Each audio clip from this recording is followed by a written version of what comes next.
नमस्कार. दरवर्षी होळी झाल्यावर पहिली जी चतुर्थी येते त्या दिवशी आमच्याकडे थाट भरणे हा कार्यक्रम असतो. त्यामुळे आज सकाळी लवकर उठून पहिली देवाची पूजा करून घेतली आहे. आता नैवेद्याला सुरुवात करायची होती, पण मुलीला आधी डबा द्यायचा होता म्हणून तिच्याकरता मी पॅन पिझ्झा केला होता. साईडला कुकरमध्ये मी डाळ शिजत घातली होती, पुरणाचा स्वयंपाक असतो. आणि इकडे मी 2 चमचे तांदूळ भिजत घातले होते खिरीसाठी. भातही तयार करून ठेवला आधीच, पांढरा भात. इकडे फुनकेसाठी चना डाळ रात्रीच भिजत घातली होती. आणि कटाची आमटी करता मी खोबरं आणि कांदा भाजून घेतला होता. पुरण शिजलेलं आहे, त्यानंतर ते काढून घेतलं. त्यातलं पाणी साईडला काढलं आमटी करता, कटाची आमटी करता. आणि पुरण इथे करण्यासाठी ठेवली डाळ. त्यामध्ये मी गूळ घातलेला आहे आणि जायफळ आणि वेलची पूड घातलेली आहे आणि व्यवस्थित आता ह्याला शिजून देत आहे. वाटण मी मिक्सरमध्ये वाटलेलं आहे. इकडे कटाच्या आमटीची तयारी करत होते. त्याकरता कढईमध्ये तेल, जिरे, मोहरी, जे वाटण केले ते घातलं, कढीपत्ता घातला, चवीनुसार तिखट मीठ घालून घेतले आणि वाटण व्यवस्थित भाजून घेत आहे. वाटणही छान भाजलं गेलेलं आहे. आणि जे पुरण केले आपण त्याच्या डाळीचं जे पाणी होतं त्यामध्ये आपण हा मसाला घालून घ्यायचा आहे. त्यात मी थोडीशी कोथिंबीर घातलेली आहे. आणि मी नेहमी कटाच्या आमटीमध्ये थोडंसं आमसूल घालते, 2 किंवा 3 आमसूल घालते, म्हणजे ती बाधत नाही. तांदळाची खीर पण बनवतात आमच्याकडे नैवेद्याला चतुर्थीच्या थाटसाठी. त्याकरता ते भिजवलेले 2 चमचे तांदूळ, थोडेसे ड्रायफ्रूट आणि थोडंसं पाणी घातलेलं आहे आणि थोडं जायफळ आणि वेलची पूड घातलेली आहे. आणि हे परत मिक्सरमध्ये बारीक वाटून घेत आहे. ही शॉर्टकट पद्धत आहे, कारण मला ऑफिसला पण जायचं होतं म्हणून मी या पद्धतीने पटपट जो स्वयंपाक होईल तो करत होते नैवेद्याचा. आता हे वाटलेलं सगळं मी एक अर्धा लिटर दुधामध्ये घालून घेत आहे. चवीनुसार तुम्हाला जसं गोड पाहिजे तसं ह्यामध्ये मी साखर घालून घेतलेली आहे 2 चमचे. आणि आता ती खीर मी मधल्या गॅसवर ठेवत आहे. त्यात 2 चमचे तूपही घालून घ्यायचं आहे. पुरण पण मस्त भाजतं एक साईडला. तुम्ही बघू शकता गूळ टाकल्यानंतर व्यवस्थित घट्ट होत चाललं आहे. आता गॅस बंद केला आहे. आणि इकडे मी फुनके पण वाटून घेतलेत. फुनके म्हणजे जी मगाशी चना डाळ भिजत घातली होती त्यामध्ये चना डाळीचं पाणी काढून घ्यायचं आहे. त्यात 4 ते 5 हिरव्या मिरच्या, थोडेसे जिरे, आलं लसूण घालून घ्यायचं आहे, मीठ आणि थोडीशी हळद. पाणी न घालता वाटायचं आहे आणि ते हाताने असे मुटक्या करून वाफवायला ठेवायच्यात. छान 20 ते 25 मिनटं ते वाफवायच्यात. आणि वाफवताना खाली चाळणीला छान तेल लावून घ्यायचं आहे. आता आपलं पुरण पण तयार आहे, आमटी पण तयार आहे, भातही तयार आहे. इकडे मुटक्या पण तयार होतील, म्हणजे फुनके देखील तयार होईल, मध्ये खीर देखील तयार होईल आपली. आपल्याला सगळ्यात शेवटी कुरड्या पापड तळायचे आहेत, थोडेसे भजीही तळायचे आहे नैवेद्यासाठी. आमच्याकडे जे चतुर्थीचे थाट केले जातात त्यात 3.5 प्रमाणे 3.5च्या मापामध्ये सगळे नैवेद्य भरले जातात. म्हणजे 3.5 पुरणपोळ्या, 3.5 फुनके, 3.5 चमचे आमटी, 3.5 चमचे खीर, 3.5 चमचे तूप टाकलं जातं त्या खीरमध्ये. असं सगळे पदार्थ 3.5 या प्रमाणात घेतल्या जातात. खीर आपल्याला मध्ये मध्ये हलवायला लागते, नाहीतर ते तांदूळ घट्ट होतं आणि खीर व्यवस्थित बनत नाही, म्हणून सारखं हलवून घ्यायची आपल्याला खीर. आता इकडे पुरण तयार आहे, ते मला वाटून घ्यायचं आहे. तेही मी इकडे वाटून घेत आहे.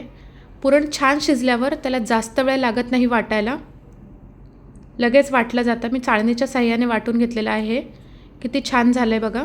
आता मी ह्याच्या पुरणपोळ्या करायला घेत आहे. 3.5 पेले चना डाळ मी पुरणाकरता घेतली होती. तेवढेच 3.5 पेले मी त्यात गूळ घातला आहे. आणि व्यवस्थित ह्या पुरणपोळ्या आपल्याला अशा पद्धतीने छान तूप लावून भाजून घ्यायच्या आहेत. 3.5 पेल्यामध्ये माझ्या 12 ते 13 पुरणपोळ्या व्यवस्थित झालेल्या आहेत. किती छान फुगल्यात पुरणपोळ्या. पुरणपोळ्या सगळ्या झाल्यात. त्यानंतर मी इथे भजीची तयारी करून घेत आहे. त्याकरता मी कांदा, मिरची आणि पालक डाळीच्या पिठात घेतलेला आहे. त्यात थोडीशी हळद, चवीनुसार मीठ आणि थोडासा ओवा घालून घेतलेला आहे. आणि ह्याला थोडं थोडं पाणी घालून छान भिजत ठेवलेलं आहे. भजीचं पीठ थोडंसं मुरत ठेवायचं, त्यामुळे भजी खूप छान हलक्या फुलक्या होतात. तुम्हाला सोडा घालायची गरज लागत नाही. आता इकडे तेल गरम झालेलं आहे. त्यात मी कुरडई पहिली तळून घेत आहे. सगळ्यात पहिल्यांदा कुरडई तळायची, तरच ती पांढरी शुभ्र राहते. नाही तर मग बाकीचे पदार्थ पहिले केले आणि कुरडई नंतर केली तर त्याला व्हाईट कलर राहत नाही, पांढरा शुभ्र कुरड्या दिसत नाही. म्हणून सगळ्यात पहिल्यांदा कुरड्या तळून घ्यायच्या आहेत. कुरड्या मानाच्या असतात असं म्हटलं जातं, म्हणून कुरड्या आधी तळायच्या. त्यानंतर मी काही ते पापड तळून घेतलेले आहेत नैवेद्याकरता. पापड तळून झाल्यानंतर त्याच तेलामध्ये मी भज्याही तळून घेत आहे. सर्व भज्या आपल्याला व्यवस्थित मीडियम गॅसवर छान तळून घ्यायच्या आहेत. गॅस मोठा ठेवला तर भजी करपतात आणि आतून कच्च्या राहतात. त्यामुळे भजी करताना कधी कुठलीही गोष्ट तळायच्या वेळेस आपल्याला गॅस मीडियम ठेवायचा आहे. फुल गॅस ठेवला तर कुठलीही गोष्ट तळत असताना ती करपून जाते आणि आतमध्ये कच्ची राहते.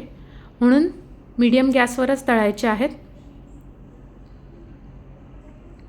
अशा पद्धतीने भज्याही झालेल्या आहेत आपल्या. सगळा स्वयंपाक तयार आहे.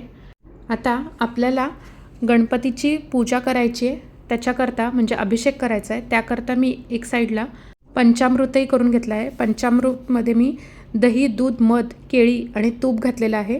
हे 5 साहित्य यूज केल्यावर आपलं पंचामृत तयार होतं.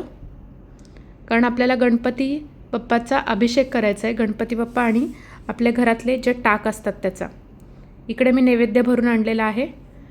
3.5 पुरणपोळ्या, 3.5 पळी आमटी, 3.5 पळ्या खीर आणि त्यात 3.5 चमचे तूप, भजी, कुरड्या, पापड, 3.5 चमचे भात आणि 3.5 फुनके घेतलेले आहेत. अशा पद्धतीने हा नैवेद्य असतो. आता आपण पूजा करून घ्यायची आहे.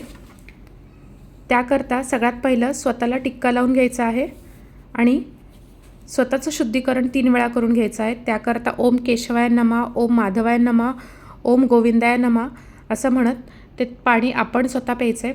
चौथ्यांदा ओम नारायण नमः म्हटल्यावर ते पाणी आपल्याला ताम्हणात सोडायचं आहे आणि ते पाणी आपल्याला दुसऱ्या ताम्हणात किंवा वाटीत काढून ठेवायचं आहे. त्यानंतर आपण गणपतीची पूजा करायची. गणपतीसुद्धा आपल्याला 3 वेळा पळीने पाणी घालून मम म्हणत स्नान घालणे. त्यानंतर मग 4थी पळी ताम्हणात सोडायची. नंतर मग पंचामृतांनी स्नान घालायचे. तसंच आपल्याकडे असलेले बाकीचे मानाचे चांदीचे देवसुद्धा आपल्याला त्याच पद्धतीने करायचं आहे आणि ते आपल्याला स्वच्छ पाण्याने धुवून नंतर आपल्याला ते विड्याच्या पानांवरती त्यांना ठेवायचं आहे. असं व्यवस्थित रचून घ्यायचं आहे. तर आपले देवांचे स्नान झालेले आहेत, अभिषेक झालेला आहे.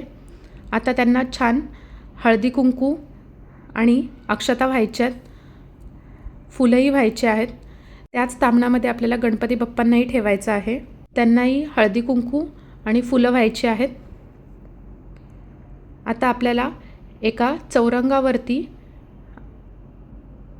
ते ताम्हण ठेवायचं आहे. आता त्याला आपण धूप, दीप, अगरबत्ती आणि घंटा घेऊन ओवाळायचा आहे व्यवस्थित. आता ह्या ताम्हणाच्या पुढे आपल्याला एक छोटंसं चौरंग ठेवायचं आहे. त्याला चौकट काढायची आहे पाण्याची आणि त्यावर आपला नैवेद्य ठेवायचा आहे. नैवेद्याला आपल्याला पाणी फिरवायचं आहे म्हणजे नैवेद्य समर्पण करायचं आहे आणि आपल्याला 5 आरत्या म्हणून घ्यायच्या आहेत गणपती बाप्पाच्या आणि देवीच्या. आणि नंतर हा नैवेद्य आपण सर्वांनी घरात ग्रहण करायचा आहे. अशा प्रकारे आपण चतुर्थीचे थाट करतो. चतुर्थीचे थाट कसे वाटले हे कमेंटमध्ये सांगायला विसरू नका. सगळ्यांना संकष्टी चतुर्थीच्या खूप खूप शुभेच्छा. आणि हो, जाताना प्लीज लाईक, शेअर, सबस्क्राईब.